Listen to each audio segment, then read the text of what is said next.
Donc nous, on crée tous des espaces de collaboration, puis la première question qu'on nous a posée, c'est quoi les opportunités de collaboration? On a tous pensé, c'est nous. Pourtant, on nous a demandé, au-delà de vous, au-delà de vos entreprises, au-delà de vos organismes, qu'est-ce que vous devez faire? Là, on a tous un peu freezé, puis on s'est dit, qu'est-ce que c'est que la collaboration au final? T'sais, on essaie de travailler ça, nous autres, moi j'essaie de travailler ça avec les artistes, Emmanuel essaie de travailler ça avec des gens qui sont dans la manufacture.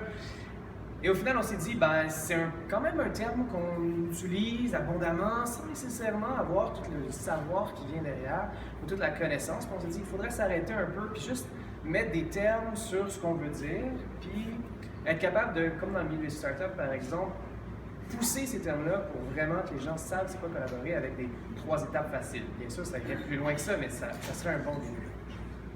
Ensuite, on s'est dit, une fois qu'on a fait ça, qu'est-ce qu'on fait? Michel Penn est arrivé avec une excellente idée qui a été reprise qui a fait consensus, l'idée des appels de collaboration. Donc, on a souvent des appels de projet, mais imaginez un appel de collaboration. À la place de dire, on prend quelque chose avec déjà cerné, déjà des critères, déjà une finalité, on va prendre une idée ou un besoin, puis on va amener des collaborateurs autour de ce projet-là, et on va créer un appel de collaboration. Donc, on s'est dit, ça va être très difficile à mettre en place, mais finalement, pourquoi pas juste l'essayer? Donc, on lance un appel à la ville ou à n'importe quel grand promoteur de faire des appels de collaboration.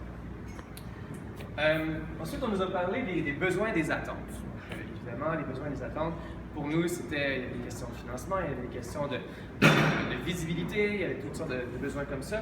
Puis au final, c'était une question de trouver des lieux communs et d'arriver à se parler un peu plus. On a parlé ensuite des projets qu'on voulait qu'ils rentrent dans Je fais Montréal. Donc, la cohorte de solidarité de santé de Montréal est un projet qui est vraiment le fun, qu'il faudrait qu'on regarde tous. Impact Finance, qui est une nouvelle banque aussi.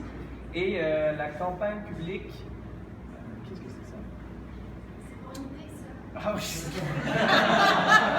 Vas-y, Michel, c'est quoi? C'est l'idée de faire une grande campagne publique avec Je fais Montréal, en fait. Si Je fais est porteur de quelque chose, c'est bien une visibilité, puis d'avoir 375 projets, ça va attirer les médias. Donc en mettant la lumière sur certains de ces projets-là à des moments périodiques, ça permettrait à ces projets-là de s'élever au moins pendant un petit moment. Parce qu'au final, on est des entreprises, on a des besoins, etc. On a des besoins de financement, mais aussi des besoins de vente. Puis pour vendre, il faut se faire connaître. Donc si on est capable de faire comprendre à la population qu'on a besoin que ces projets à impact-là peuvent vraiment amener quelque chose dans la population, on est capable de faciliter les ventes par la suite. Une fois que Je fais Montréal va avoir accompli sa tâche. Voilà. Merci.